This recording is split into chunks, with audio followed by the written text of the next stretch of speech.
Next on Imagenes, no more schools, teaching your child at home.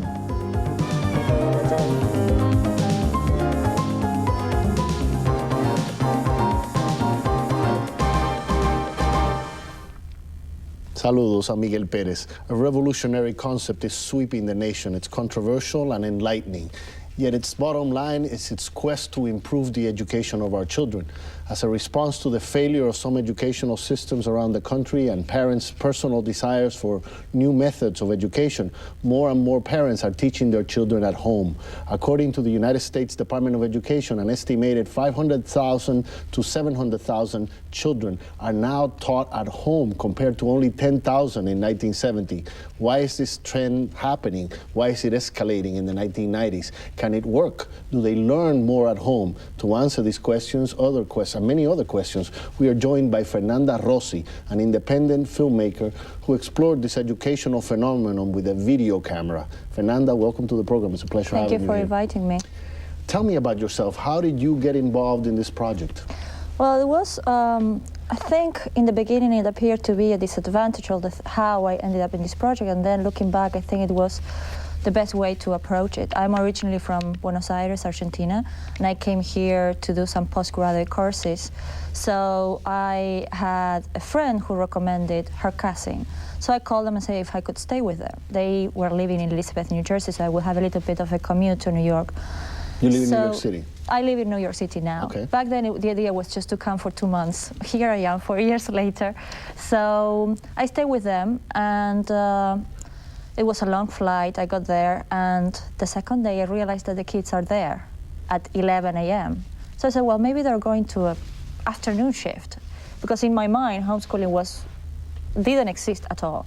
So later in the day, they were still there.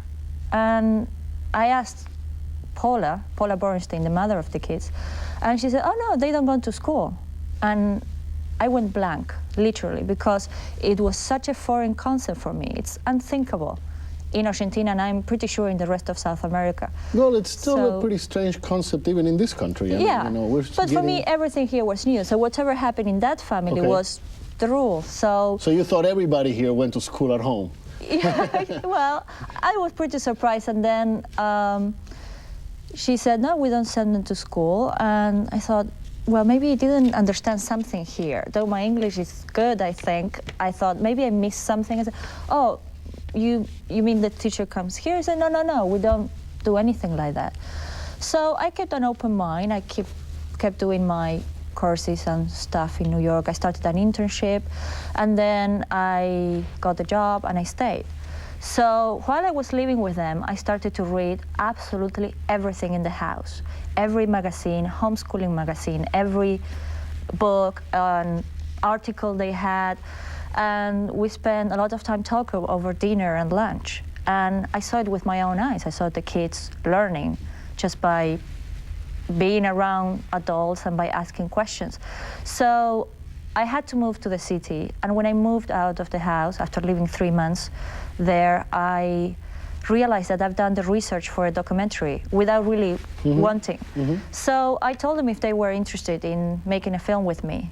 And they said yes. So I started to live half there and half in New York and New Jersey. Okay, but how do you decide to do a documentary? Are you a filmmaker before this? Yeah, I have a master's in film from Buenos Aires University, and I did a documentary about tourism for blind people back in Buenos Aires, and I did some shorts and small work, and I started to work in film editing. So I was coming here for do mainly film editing work and courses. And you decided to do this documentary as part of a course? No, actually it was, I haven't directed for a while when I came to New York. And then when I saw this in front of me, I fell on my lap. I said I should get back to directing.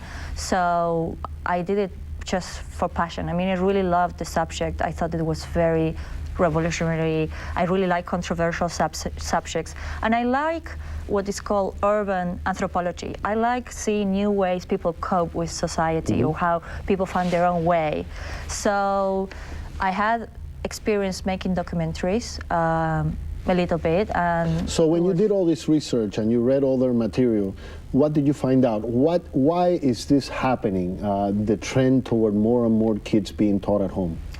Well, first I would like to explain that since I didn't have any experience in America, I haven't been to America before, and I didn't have any prejudices. For me, whatever I discovered was how it was. I approached the subject with a truly open mind. It was later that I learned what people thought homeschooling was, or what the preconceived ideas were. Right. So my first approach was what I was seeing. I didn't have any, oh, these people don't know what they're doing. It was new, and I was, okay, let's see how it works. So what I was discovering, it was funny how I went to New York, and I would go to the bookstores, and every shelf was filled with self-help books. So I felt that here's a nation craving for advice and telling us how to do it. Everywhere you look, there's a consultant, an advisor, a self-help book. There's a how-to for everything. But I went back home in New Jersey when I was living there, and it was right the opposite. It was, no, we're going to try to find our way.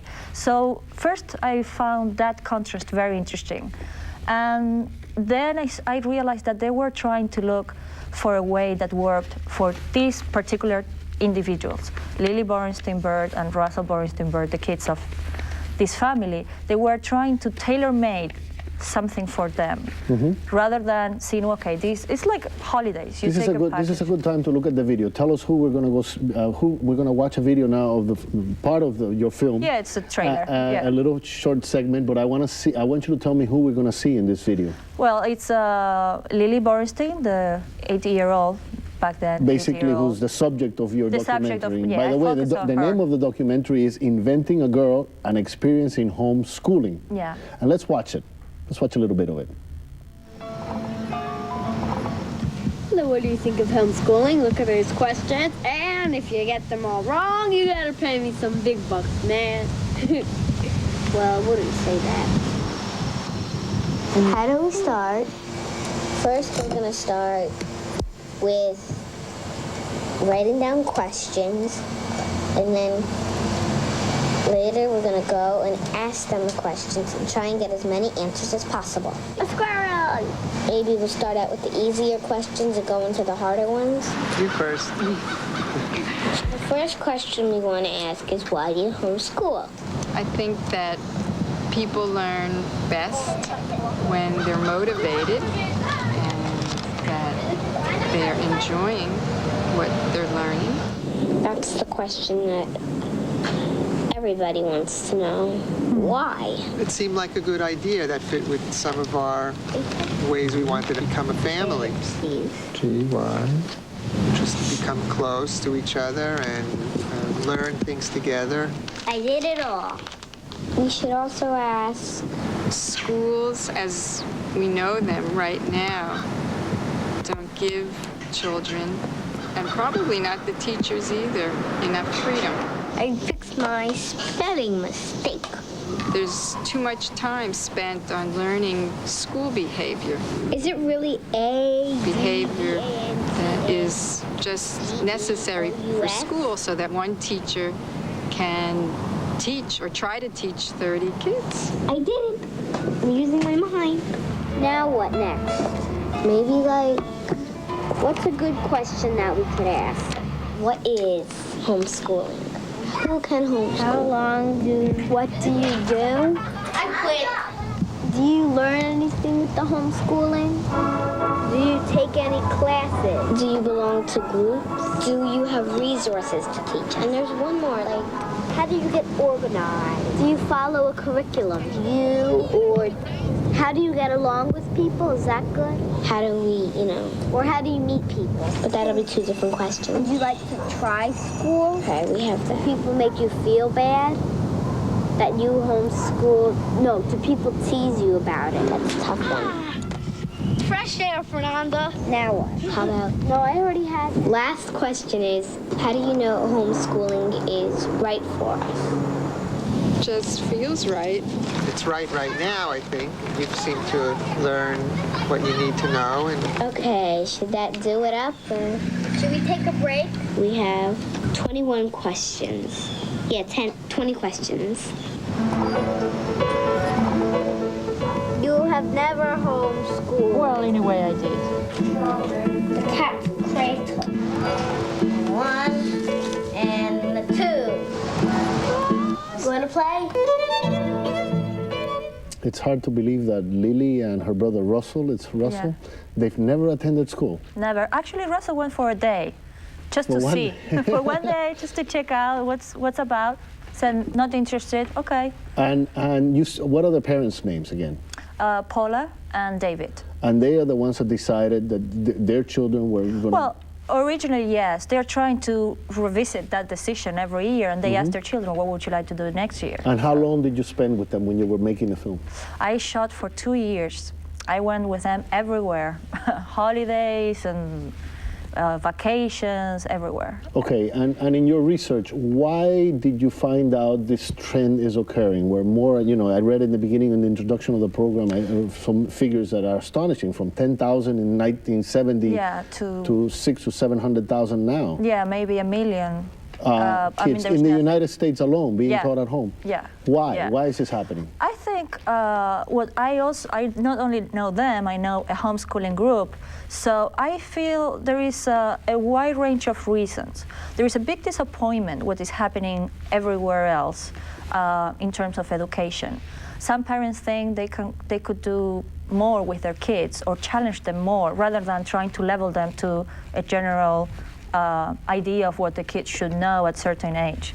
Other parents feel that schools are dangerous, especially in major cities.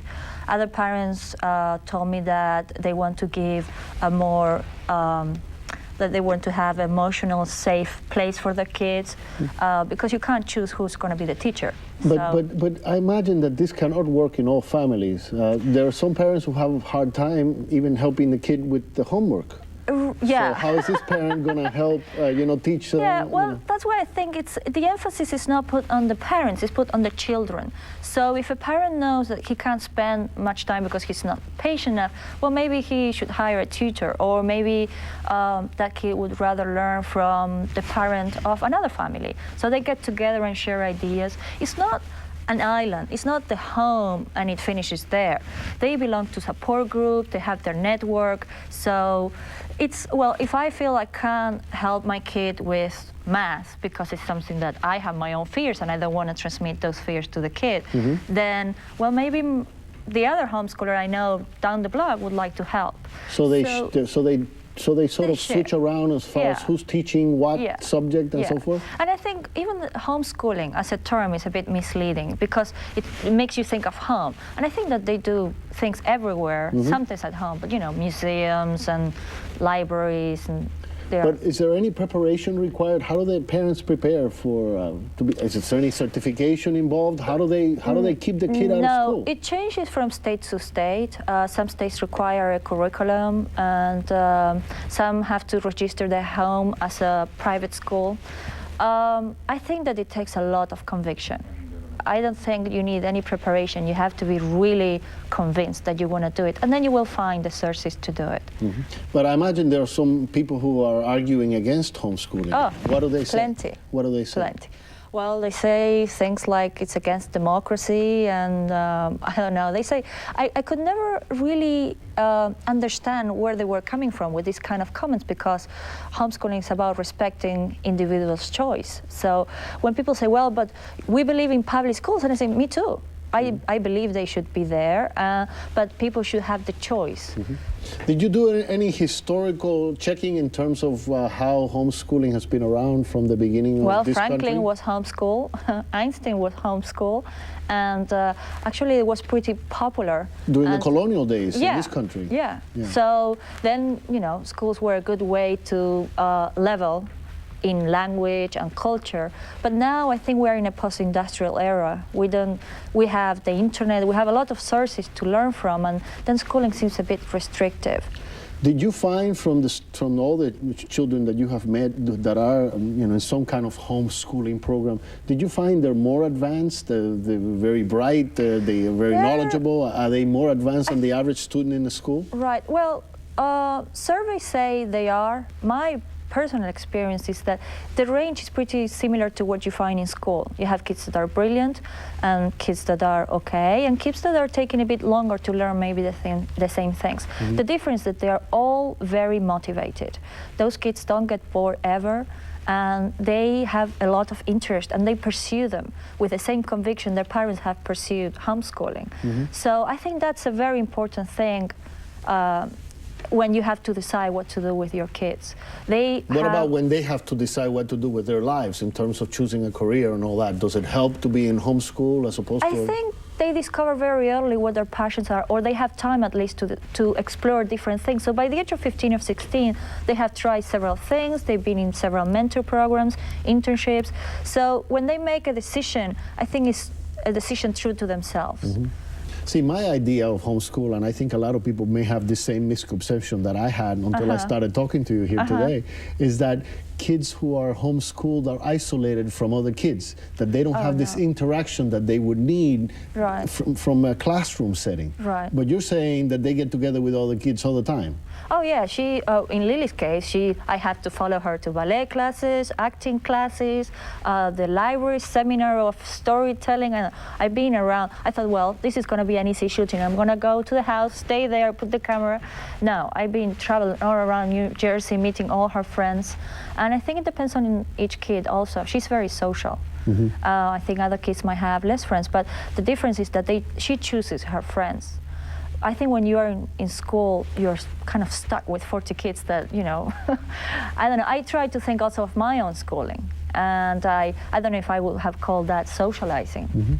As a Latina, doing a documentary on a non-Hispanic family, what were you thinking in terms of the Hispanic community? Can this whole thing work for a Latino family? Oh, Are there Latino families doing this? Oh, actually, I think if there is anybody who's going to benefit for this kind of schooling, are minorities in general. How so? Well, because first you can keep the language alive in a different way and give the same priority to English and Spanish. And I think for a kid it's important to grow up thinking, well, it's not Spanish at home and English as the institutional language or the legal or the appropriate language. I mean, I think for kids it would be 50 and 50, because they will be able to gather with other people that speak Spanish, and not that they don't do that now. And also they will be able to learn grammar at the same time. That's what I found a bit shocking, that people speak, but there are many people that don't have the chance to practice and learn the grammar. So it's not that you have to fulfill a curriculum for English and then you have that thing you speak at home only. You know, it's everything will have the same importance. And I think it's important growing up that what you learn at home is as valid as what you learn in school. And did you find that many Hispanic families are trying homeschooling? Yes, I found a few, but I was already too advanced in this documentary and I felt difficult to switch or to include that, because what I discovered in that family was so big already. I think you need to make 5 documentaries to cover homeschooling as a subject, because it's very vast. And how, coming from Argentina, how is this whole thing? I think we have some kind of chart or some kind of graphic that's going to show how, an article. Oh yeah, an article. How is this happening in Latin America? How is homeschooling being applied in Latin America, or is it? Well, I've done some research. I didn't find anything meaningful. I mean, it was hard to get any information, so I thought, well, maybe it's not around. It definitely doesn't exist in Argentina. I've been there several times since I moved to the States, so no, it's not there. If there is anything, it's the impossibility to go to school, which is not homeschooling. It's not a choice. It's that some people live so far from schools, they don't have any other choice than and they just... don't get any schooling at all. Yeah. So that's different from homeschooling. Homeschooling is a decision. So what was this article about that we just put up here that you brought in? A newspaper came over and made an article over this family also. Oh, but I thought it had something to do with how it's being used in Latin America. No. They just, actually when I talked to the journalist, she had never heard of it. And that's why they made an article, because it was completely new.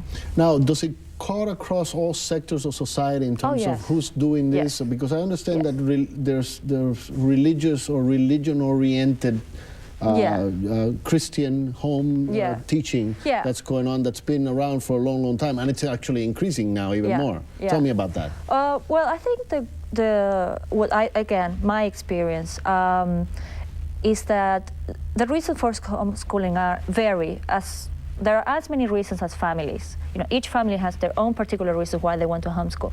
So there are many groups that are religious, like fundamentalist or Hasidic, that they want to teach their kids because they want to emphasize the religious aspect. Then there are parents that just like a Hispanic family would want to emphasize the culture. Exactly. There are religious groups who are also doing homeschooling. There are parents that they want their kids to go to law school by the age of 15, and there are other parents that want their kids to have better opportunities in other areas.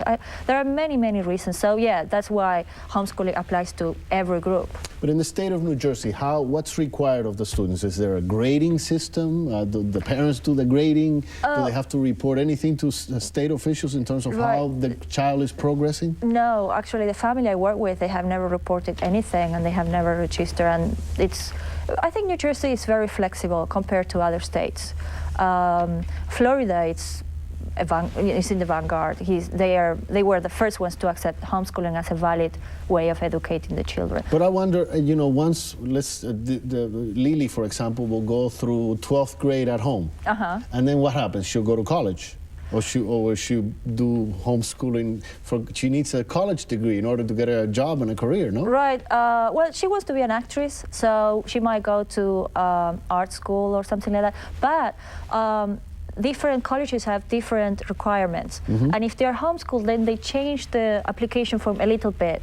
They're homeschooling in Harvard and Yale already, kids that are 20-something. But they have to pass some sort of exam in order to enter the university. And they do. They do an SAT, and then they write their essay. I don't know, each college has their own way, but they say they are homeschooler. They talk to the advisor and said, what are the special requirements for homeschoolers, and they do it. It's very... But I'm wondering what kind of a shock this is for a student who's been learning at home for 12 years and then all of a sudden has to sit in a classroom in college. Well, with Lily... the first experience of schooling, the first established school experience is a university. Yeah, I can't wait to see what happens with Lily. With the other kids, I haven't met many in their college age. I know them, and I know kids that are from 7 to 15. But what I've read during my research is that they adapt very well because college has a very flexible schedule and curriculum. You choose all the time what you're going to study, for how long, with whom. So that's what they've been doing at home. They've been choosing what to study, with whom, when. So I think it's, at least homeschooling in college are very happy, or at least what I've read. Tell me a little bit more about your project. You're struggling to get funding. You've been struggling to get some funding. I've been struggling, because obviously it's quite controversial, so people didn't want to commit to the project until, I'm talking about distributors, producers, until they would see clearly which angle I was going to take. So I'm now on the first cut. I have a something that resembles the final film. I have to do mixing and all that aspect of the filmmaking, which is tiresome. But I've been knocking some doors and trying to And basically what you do, a filmmaker like yourself, an independent filmmaker, takes this to film festivals, to universities? Well, I want to do, because I truly believe in the project. Public television stations like right now? I would love to, I would love to. Yeah, I truly believe in the project. I'm not doing this as a commission work. I have my heart on it. So I really want to do home video and networks. I really want to reach out and end the prejudice, really show that it's a valid option. So your mission is basically to expose what homeschooling is all about? Yes, I think I've been into it for a long time, and at least I can talk my experience. And it's like being an anthropologist. You go, stay there, and then you're the spokesperson and go and tell your experience. So that's what I feel. I don't have children, so I don't have a bias on this. And there's a way of finding out what your experiences are through a website, I understand. What is that? No, I have an email, and oh, it's an email. It's not a website. Yeah, no, so okay. That's in the progress. So what is your email then? magafilms@usanet. Oh, there it is. Yeah, that does look like an email. Yeah. Instead of a website. Okay. magafilms@usa.net. Yes. And that's where they can email you for what purpose? Oh, well, ideas or contacts. If someone, I have financed the project myself, but also I have individuals contributing. A lot of homeschoolers send a check and, help me out to get to this point. I'm very grateful because they trust me and they haven't seen much. They saw just what you guys saw. Well, I'm sure there's a lot of children or students out there cheering for you because they're the subject of this film and they want to see themselves. Yeah. I'm sure Lily will be watching herself on television yes. here at Imagenes. Yes. It's a real pleasure having you on the program. No, thank you. And we wish you good luck with all your efforts. I think it's a worthwhile project, and I'm sure that eventually people are going to learn a lot more about homeschooling through you. So oh, yeah, I hope so. It's a wonderful concept, and I'm glad you came on the show to tell us about it. No, thanks for inviting me. And talk about websites and talk about emails. Don't forget to look us up at www.njlatinos.com. That's where you can find out information about what's going on here at Imagenes. And until next week, I'm Miguel Perez, and we'll see you on Imagenes. Hasta pronto.